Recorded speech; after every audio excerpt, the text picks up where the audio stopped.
This is Brandon Despia. Thank you so much for watching the channel and having conversations with me about Branded.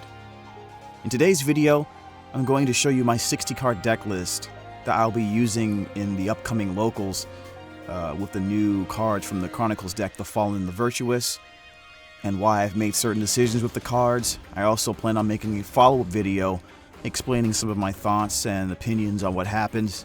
I'm trying to give it a few weeks of testing in locals before I make an opinion about it. But I'm going to share you my thoughts right now. I'm very excited for not only this current format with the new branded cards, but what we're going to be experiencing in the near future when Burst Protocol comes through. So, would love to hear your thoughts about the deck and your opinions. Please like, comment, and subscribe if you like the content. Without further ado, let's get right into the video.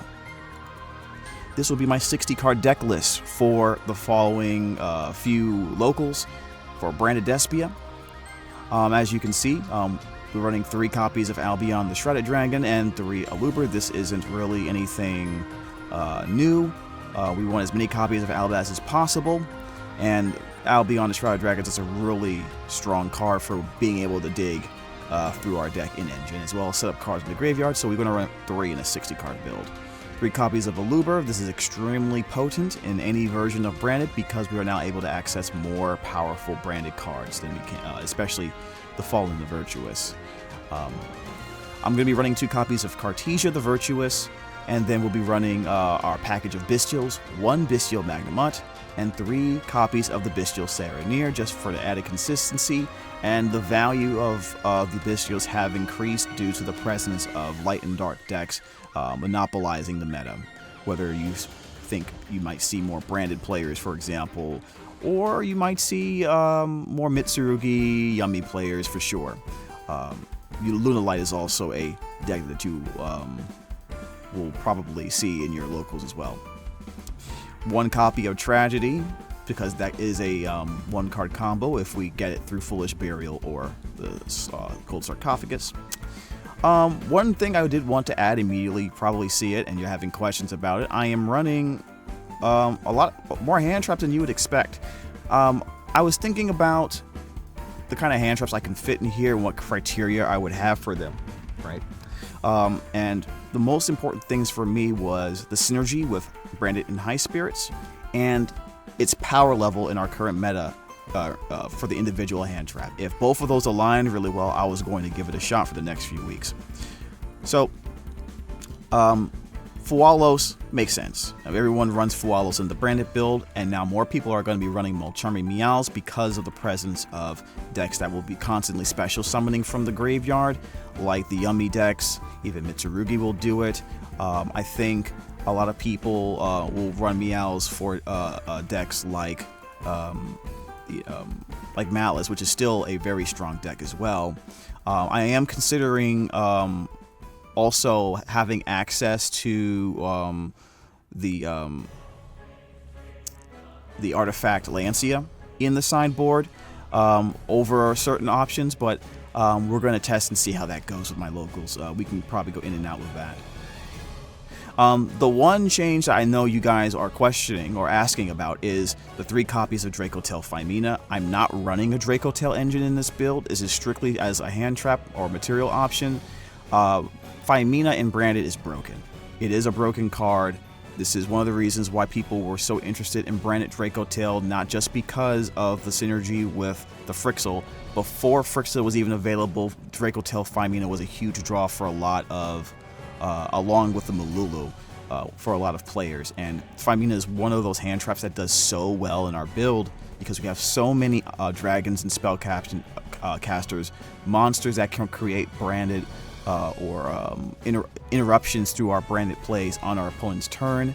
This gives us another option to interrupt our opponent's targeted interactions. So for example, if I play a Luber, and my opponent has something to stop it like an Imperm or Veiler, I do have the Phymena, I do have the High Spirit, not High Spirits, I have Cartesia, and I have Fallen the Virtuous to dodge that and go into a fusion monster if I need to in order to dodge it, right? So, for example, so obviously a Luber, I would just use a Phymena and go into a Coritis if I can, right? So, And I think having an option that lets you take advantage of your Mulcharmies going second is really potent. So me being able to go into a Bestial Serenir or a Bestial Magnamut to mess with my opponent's graveyard, and then before they hit their end phase, being able to find Mina that into something like a Borreload Furious Dragon or some type of Albaz fusion to continue to mess with my opponent before my turn comes through, to soften up their board a little bit even further. It's just too big to pass up. I don't really feel like I need to see the Draco Tail cards nearly as much right now. I'm not saying that the Draco Tail version isn't valid, but this is something I really want to test, and I'll be coming back to you with my opinions later on. So we're running 3 copies. We're going to run 3 copies of Fallen Albaz. We want to see this card as much as possible. Can't wait for the new version. We're going to run 2 copies of Guiding Quem. We want to maximize our ability to grind even further. We're really going to push that ability to grind even more so because we have access to cards like the Dragon that Devours the Dogma, being able to just constantly use Quem over and over again, put it back in the deck, research it. It's going to be really insane. Like, there's no deck out there that's going to be able to outgrind Branded at this point, especially with the new cards coming. But right now, it's pretty much up there with the best. We are going to test run the Incredible Ecclesia. Is not as powerful as it's going to be, but even going second, this is an option for us to quick search for Albaz. Our opponent has more monsters than us, we'll be able to special summon it. I do want the ability to make a 3500 towers.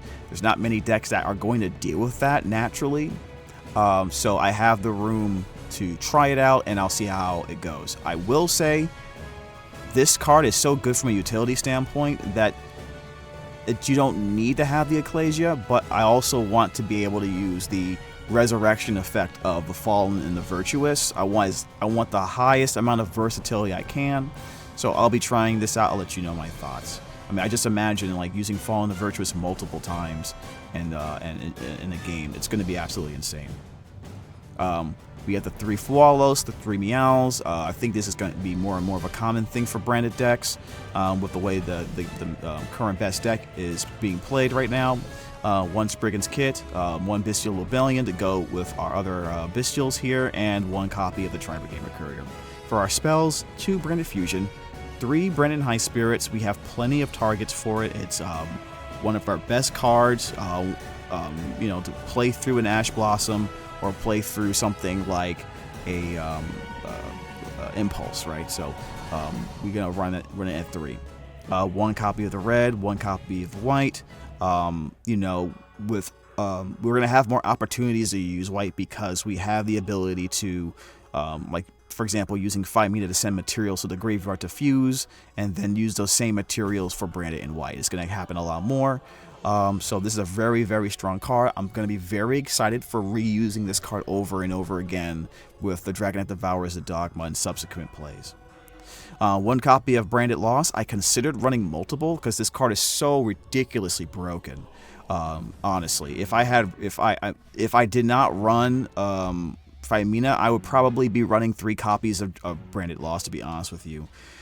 Opening this, going first or second, is such a sounds the alarm for your opponent that they're not going to be able to play the game, and we really only are searching for this, getting this through the Red Albion play for Branded Fusion, and sometimes it's not available or optimal for us to do because of certain situations like a double Fualos being played on us.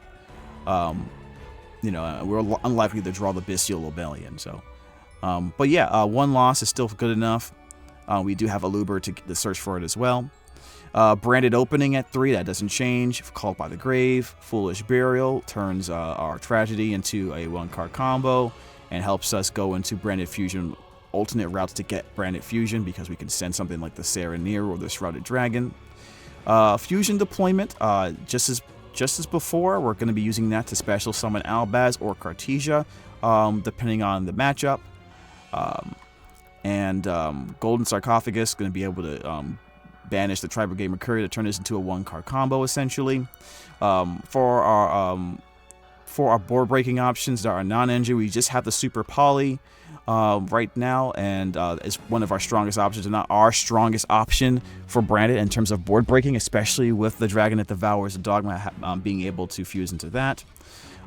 Grass that looks greener is just a nuke, is a bomb in this build. That's why I love playing 60. If they let us resolve grass, they've more than likely are behind, right? There's no, because now I don't have to resolve Branded Fusion to do pretty much whatever I want to do. And now the new card, the Fallen the Virtuous, I think this card is custom. This card is broken.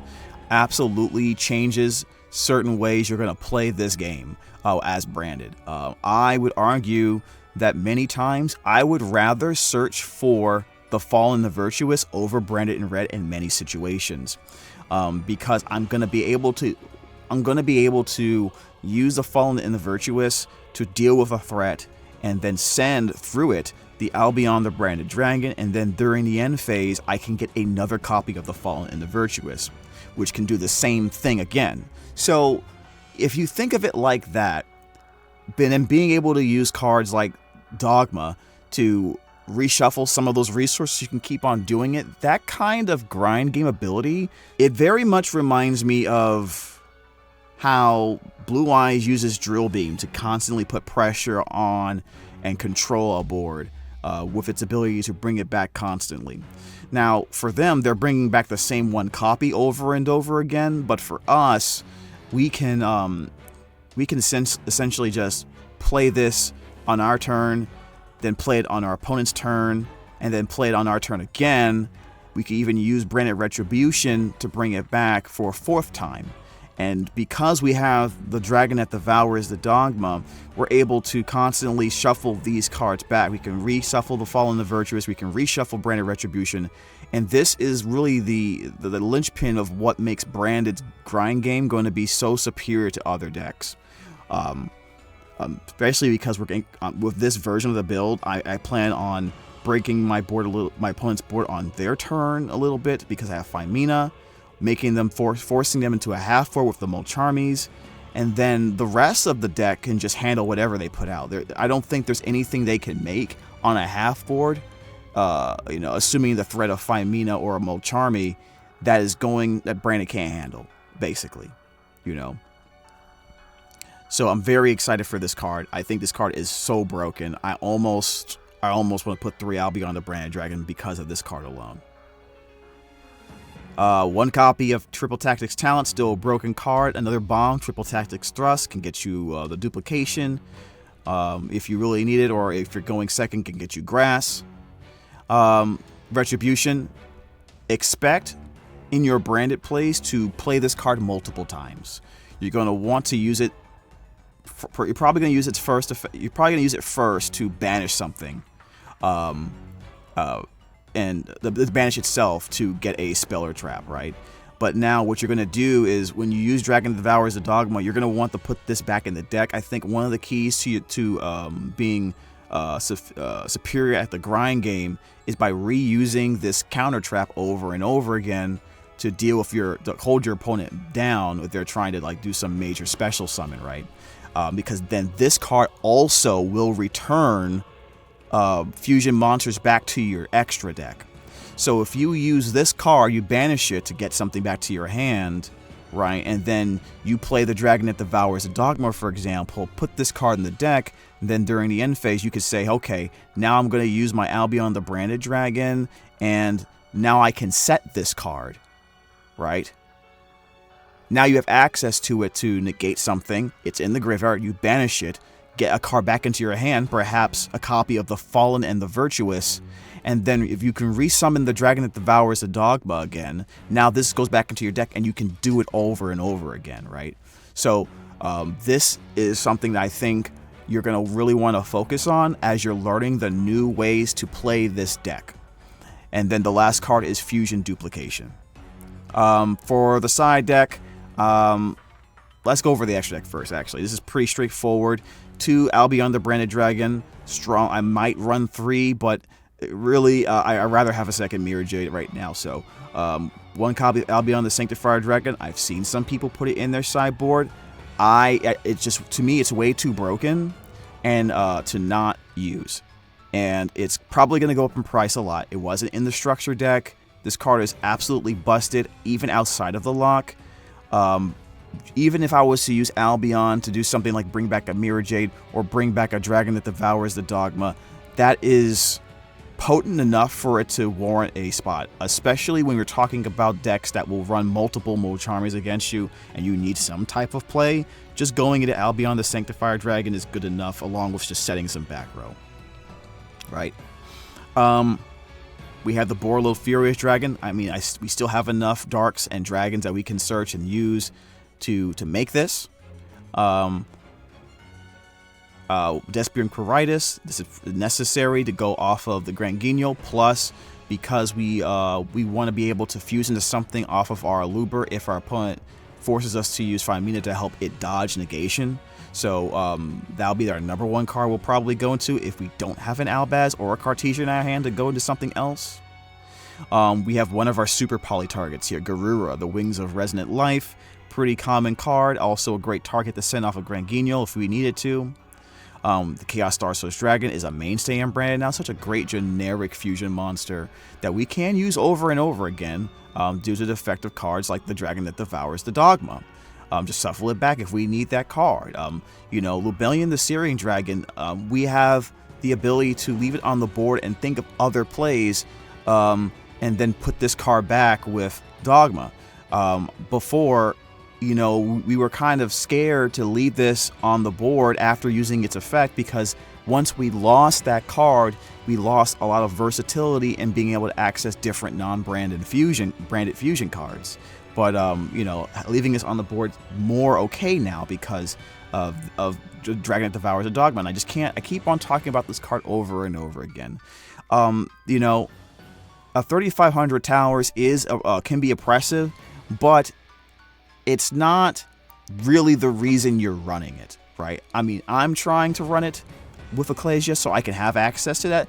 It's not the reason why you run this card. You run this card because now your grind game is essentially infinite, okay? You know, it's essentially infinite. And if I have access to Ecclesia, then I know my opponent can't stop this effect from me recurring my resources or interfering with theirs. And being able to do this over and over and over again, it's just going to wear the opponent out. This is such a stupid card, and I think we are only scratching the surface on what it's going to be able to do for us, especially with Burst Protocol coming soon. We're running 2 Mirror Jade just for added convenience and safety. Our opponent can stop 1. Remember that the effect that will revenge wipe the board is only for the fusion summoned version of Mirror Jade. If I was to special summon this through some other method like Quem and they pop it, I don't destroy all monsters my opponent controls, so be aware of that. Being able to go into the second one is really powerful, and it's still one of your main win conditions, main ways to put pressure on your opponent. Card is absolutely stupid. Drago Stapelia is another card we're leaving in there just so we have a card that we can use to fuse something like a Mirror Jade and other monster we have into that will allow us to trigger the effect of Quem on our opponent's turn. Plus, this is a monster negate, and it modulates the enemy monsters' levels, which could be applicable in decks that need a certain level of monster to either ritual summon or go into an Xyz or a Synchro, right? Rinbrum strong monster, still strong monster here. The Dragon that Devours the Dogma and Titaniclad. Our extra deck, I mean, our extra deck is pretty much standard. I don't think you're seeing anything really unique here, outside of me gushing over potentially running 3 Albion the Branded Dragon. I'm gonna be honest with you guys. I'm gonna try it at least once. You know, you always want to try things out, but you know, typically we only run 2. In the side, we run 3 copies of Droll and Lockbird for lots of decks that will add a lot of cards to their hands. This is our anti-Molcharmy card. If they hit us with Molcharmies, and then we can just hit them with the Droll afterwards. I don't really like Ash in Branded, to be honest with you guys. I don't like having it and not needing it, or really wanting to do something else with it, and I can't high spirits with it, right? Don't really like that. So that's why I don't run it. I think for the most part, Ash is in many people's deck list to kind of just stop Molcharmies And I think when it gets to that point, you know, although the Mochamis are really great, for branded, not really worth it. Especially in the deck that doesn't want to run a lot of hand traps anyway. We are running the 1 copy of Ido. I always run Ido, whether you're a new player or a veteran. I think you should run Ido in the sideboard. You know, if you're new to branded, do get used to playing and learning the deck without it, because there's going to be a lot of games and there's a lot of tournaments I've played where I don't even summon this one time. Don't even need to. But then there's been some games, some tournaments where I've had to summon this 2 or 3 times.